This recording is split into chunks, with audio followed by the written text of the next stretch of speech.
TikToker Mahiya Mahi, অনেকেই চেনেন তাকে। টিকটক প্ল্যাটফর্মে তার সরব উপস্থিতি দেখা যায়। তাকে নিয়ে বিতর্কও কম নয়। সেই বিতর্কে ঘি ঢালল নতুন এক ঘটনা। বরিশালে একটি আবাসিক হোটেলে পুরুষ সঙ্গী সহ ধরা পড়েছেন মাহিয়া মাহি। ঘটনা ২৭ আগস্ট রাতের।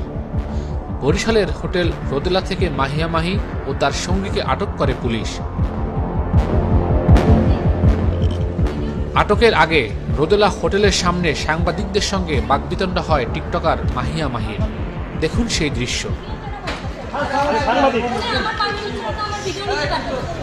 আপনি আমার পারমিশন ছাড়া কেন ভিডিও করতেছেন? এখানে কি হাজবেন্ড নিয়ে আসছি, ভিডিও করবেন না আসেন কি বলেন? আপনি সাংবাদিক বলেন, আমারে কি কোশ্চেন করবেন করেন। দেখে আমার কথা ভাই। আমাকে আপনি কি কোশ্চেন করবেন করেন, আমার ফ্যামিলি রাখ দিব। আমার ক্যামেরা হাত দিবে না। আপনি এই যে ফ্যামিলি আপনার সাংবাদিক আপনি? হ্যাঁ। কোন জায়গার সাংবাদিক? সমস্যা কি আপনার?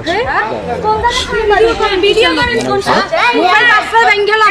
বুঝলাম না। সাংবাদিক রোদেলা হোটেলের একটি কক্ষে স্বামী স্ত্রী পরিচয়ে অবস্থানরত মাহিয়া মাহি ও তার পুরুষ সঙ্গীকে পায় পুলিশ। তাদের সঙ্গে ছিলেন আরও এক তরুণী। তাকেও সহযোগী হিসেবে আটক করে নিয়ে যায় পুলিশ।